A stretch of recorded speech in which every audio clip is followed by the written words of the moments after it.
Hey, you know this is back in the video, but we're gonna be reading for 25 minutes. The Ghosts of Heaven. But let's get straight into this. But make sure you guys like and subscribe if you guys are enjoying the series. But let's start the clock. 25 minutes starting now. All right, let's get into it.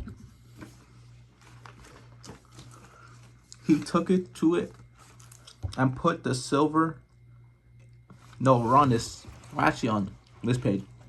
Robert took a step closer, a small step. What happens, Anna? What is the matter? Anna called to her brother again and again, and now she managed to get his tongue free. From the back of his throat, she moved the stone off, which the top had spun away from him, and let his arms and legs jerk free. But all while kept talking to him as calmly as she could. Thought she felt anything, but Robert saw the boy lose himself, and a puddle formed in the grass under him. What is the matter? Anna called over her shoulder. He does this, it will pass him. It will pass, she said, talking more to her brother again than to Robert, who took a step farther away. There stayed that way. Robert standing on the hot grass. Anna crouched over Tom, who stuttered still, but eventually his movements eased and he flopped flat on his back, starting indefinitely up into the sky. That's good, Tom.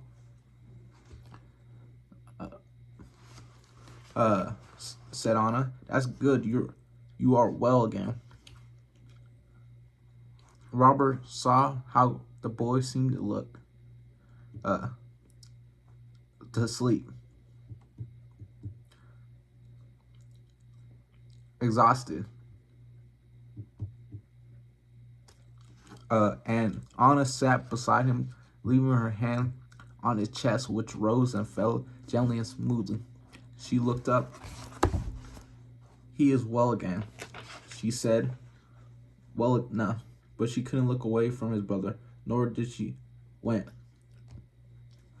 to see what was waiting on Robert Himlin's face. Robert stared for a long time. He noticed something in the grass and stepped forward. He picked up the silver heart from where Anna had dropped it and came and knelt and kneed beside her. Though the smell of her brother was unpleasant as I was to have this, and her face thing returned. I'm trying to find where I am right now. But through the smell of her brother was unpleasant to him. I want you to have this, he said, and put the chain over her head, then pulled her thick red hair from under it so the heart fell onto her black breast. He stood with one final glance at the boy. He smiled at Anna and stole away. Anna hung her head and her hair curtained her face, shutting her in.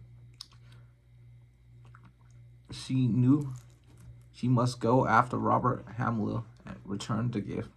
A piece of silver. He should not have given it. And she not accepted it, but she was tired and needed to stay by Tom. Their mother had died but 3 days before. They had only just put her in the ground. She knew she should get up, but she was tired. She did nothing, so that was how Anna Tunstall came into the possession of silver lock that had once belonged to the first Lady Hamhill. The devil Hammond, by the end of the super time, chapter 7, I mean, the devil and woman, by the end of the super time, Father Escort knew the devil was at work in Weldon. In fact, he learned all sorts of things about the community, just as the fact that John Fuller did not own his mill, but merely leased it from Sir George, a 20-year lease that was soon ending, such as the fact that the First Lady Hamill had died giving birth to Samuel, and Robert's sister, Ingis, now 11 years old, and such as the fact that John Smith, down at gaining water, Smithley beat his wife whether she needed it or not. We knew all these things, but there are not matters that in the test read. Let me see how to say this word. First word of the day. I'm doing this with gum in my mouth. Test read.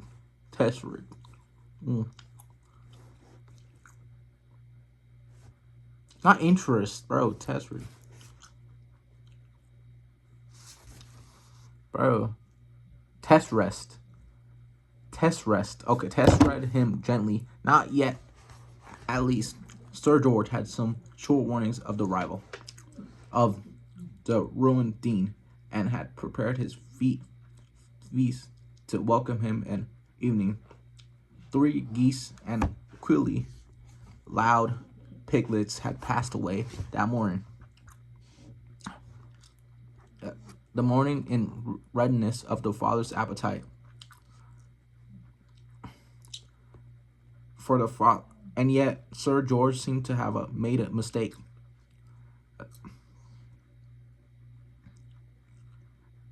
He assumed that all men loved food as much as he did, because he had never, despite his wild travels, met a man who did not eat well when given the chance, and yet it appeared that Father Escort was not like other men. Sir George and the ministers sat at opposite heads of the long table in the great hall, and each prepared a set of the mental notes. Above the others, the minister's set notes was far the longer, while Sir George ran out a little way past the thought that Father Escort was skinny, hard, and dangerous. Quite what form this danger took had not yet entered Sir George's mind. Whether, on the other hand, the man of God knew. Where did I go, dude? The man of God, bro. What? Yet Escort did not blame Sir George, the old knight of Feebel. He stumbled around the manor on the failing leg of his. Some injuries sustained in the wars he had allowed his village to descend into the dung heap, but the minister knew that the real blame lay at Sir George's door, but at the door of the church, St. Mary's, whoever that Fabid vicar had, and Escort could not now remember his name. He was undoubtedly the miscreation responsible for permitting Satan to scroll up into the winding, darkened valley unchallenged. If the only bloody, weakening priests who were not in the ground, Escort would not have taken great care and pleasure to put him there. He had been the only one who should have stood with a shining sword ready to lop off the head of the monster, yet had instead of seen fit to do nothing, while that beast grew in every festering corner of his sordid little place. Escort pushed a piece of pork across his pester plate, estimated Lady Hamill halfway along the long side of the table. What was she? 25 years the junior of her husband, 30, 40. It was a wonder that old dog had been able to put a baby inside her, that he evidently done, as Escort had to be shown the damn thing before supper, brandished at him by some fast serving girl with an inappropriate name. The sons, Samuel Robert, sat either side of their stepmother, mute as mud, their sister, Angus, did not eat with the grown-ups, but had been fed and put to bed much earlier. And how long will you abide here, father? It was lame-legged old dog speaking to him from the length of the table. Escort didn't hesitate with his reply. As long as the Lord wills it. Yes, said Sir George, his fork hovering in midair. Very good. And what is your intent to do here? What do you intend to do here? Father, the Lord will. Yes, that father hovering. And yes, what is the Lord's will? And Escort didn't reply. His silence was more dreadful than any words. Samuel and Robert studied their empty plates. Lady Hamhill, barely a year older than Samuel, found herself unable to look away from the minister's eyes.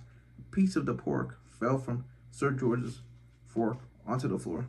There have been no ministries in St. Mary, whispered Father Escort. 4 nights, 3 months. Whether the sinfulness I have already witnessed merely from my carriage ride here have been allowed to flourish before that time, or merely since he departed, I do not know. I do not care. But before I leave this parish, not only will there be a victor in the pulpit, but once more, but every man, dog, and worm in this place will know the fear of the Lord.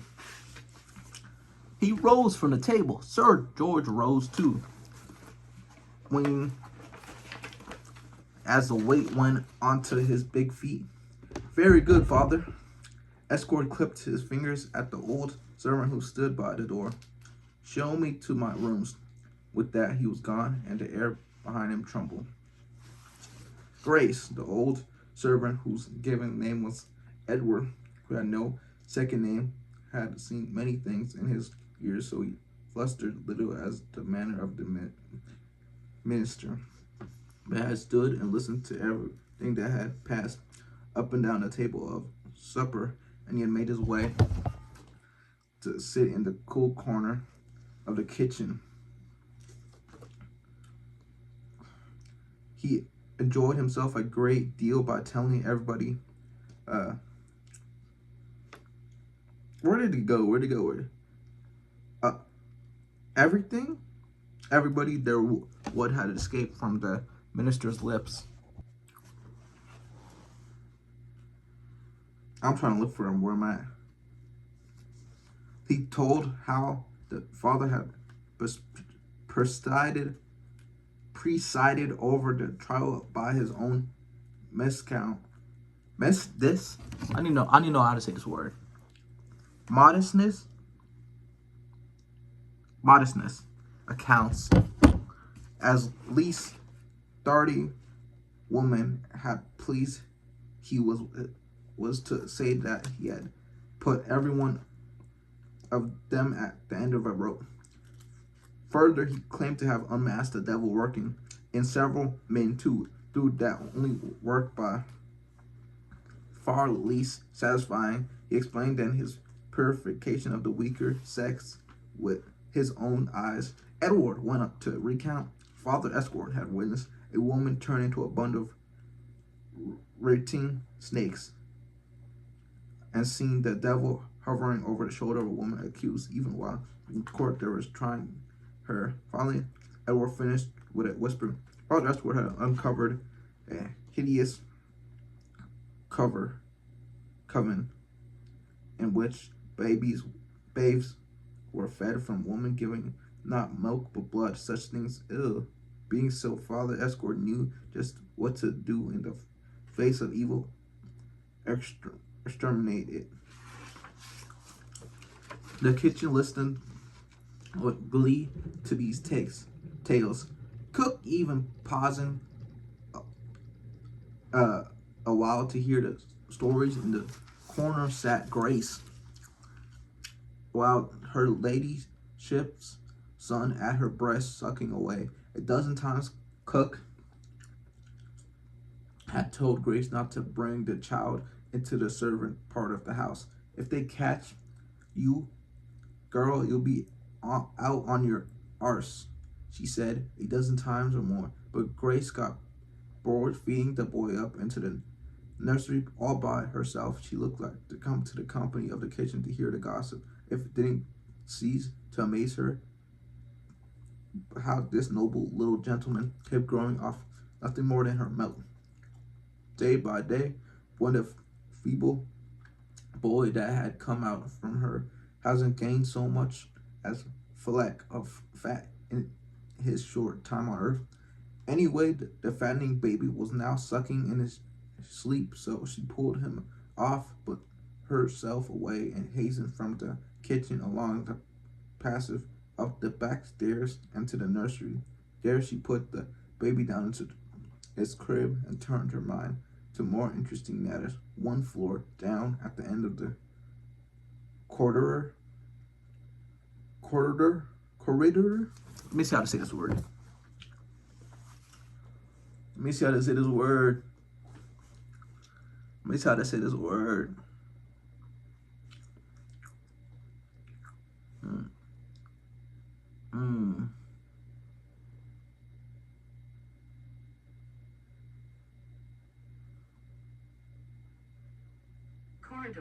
Corridor. Okay. Corridor lay Robert Hill's bedroom. There was no time to waste. Supper was done, and he would be in his bed soon, if not already. This was an opportunity for which she had waited. She tiptoed down on the floor, then along to the door where she tilted her head and listened through the wood. She could hear her movements inside a jug, a basin of water, and the soft sound of wood being opened. She knew she had a attraction for men, both Michael, Stephen, Byatt, and proven that points. Several times she pulled the waist of her dress down until to expose an inch or two more flesh. Then, without knocking, she opened the door and strode in to find Robert Hamill in his breeches, watching at his basin. He stood up straight, his eyes wide, and then at his stepmother, wet nurse, came in and shut the door behind her. With the top half of her dress laid down from her shoulder, his eyes grew wider still. He stared at her. She said, "Hello, Master Robert," and smiled. What she supposed was an invitation. Then she screamed, "How dare you!" at her, closely followed by, "Get out at once." When she was too stunned to move the first time, blood rose to Grace's face as she understood that Sir George's second son was not at the least bit interested in her. She hurriedly pulled her dress back into place and ran from the room to her own tiny bunk in the attic, where she lay sobbing until the stars faded from view. Chapter 9. The Giving Ground. Monday was hard on Anna Stunsaw. She took Tom with her to Fuller Mills while she worked because they no longer had mother to look after him. Anna wasn't sure that John Fuller would allow Tom to load her about the mill all day, and on the way down, just after the dawn, she lectured him on that issue. "You must be good, Tom, and not to get into trouble. Tom or John Fuller will send you packing, and then what will you do all day while I work? Tom, you will hear me." Tom, in fact, that at least had been fine. Tom sat in the shade of the trees that were in the edge of the callous wood and played all morning with the spinning tom that Robert Hammonds had given him. Whenever Anna came outside, she checked on him at word. She watched him staring at the ever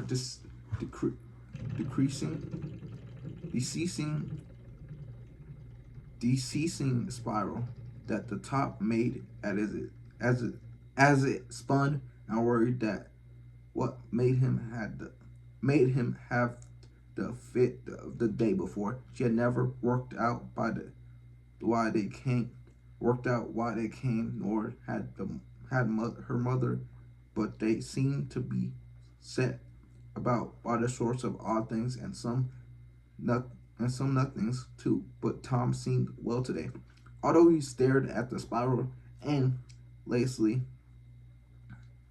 Whatever the time came to take a load of clothes up to the tennis grounds, she got Tom to walk up with her and worried that he seemed weak after the attack, weaker than he usually was.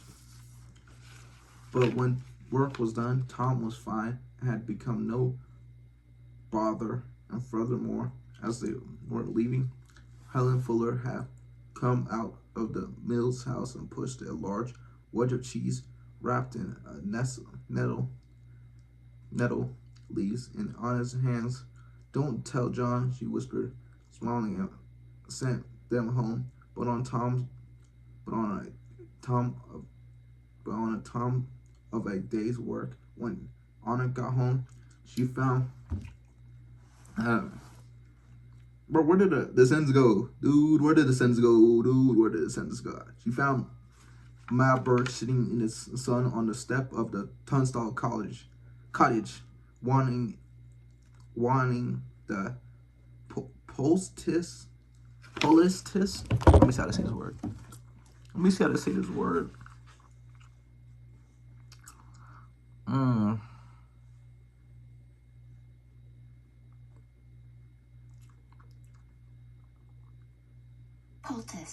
Poultice that Juan used to make for her niece. So Anna said to making that with some old flour, some dry mugwort, and a yeast to give it warmth. When she was gone, there was a knock at the door. There was the Smith twins, sent by their mother to ask what was good for Bruce. And just as she got rid of the twins, there was another knock. "Please, God, what?" snapped Anna. Swung the door open. There was Robert Hamill with a face like love stick sheep. Anna did her best to smile. "Yes, sir." "Don't call me sir, Anna," said Robert Hamill, second son of Sir George, to honest Tunstall, the labor man's daughter. Not knowing what to say, that she said nothing, he looked through the door. Beyond Anna's beauty, saw Tom playing with the top on the hard earth floor. "Come on for a walk with me," he said. Anna hesitated first. Jewelry now walks, but he was the square son's. "I'll give you this back," said Anna. From the neck of her dress pulled out the silver heart. She held it out, but the consternation, consternation. So let's say this word.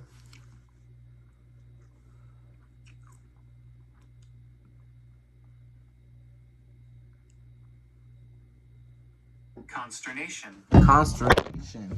Oh, my phone just fell. Bro, dude, that's funny. Consternation.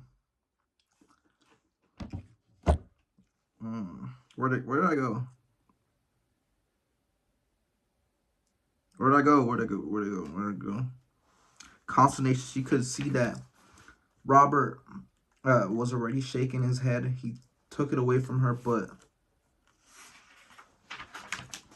then slipped it straight back over her head again. As it sat about her neck, she felt a shortness of breath came into her. Arms hung limp by her side. She could not lift a hand. This was Sir George's son who commanded her. "Leave it to be," he said, "and come for a walk with me." Anna still did not walk, but he was waiting. "Watching very well," she said quickly and small. "Very, very indeed," said Robert, smiling. They walked in silence from Tunstall Cottage along the track that led along the top of the callous wood. Anna walked. We're gonna go over time.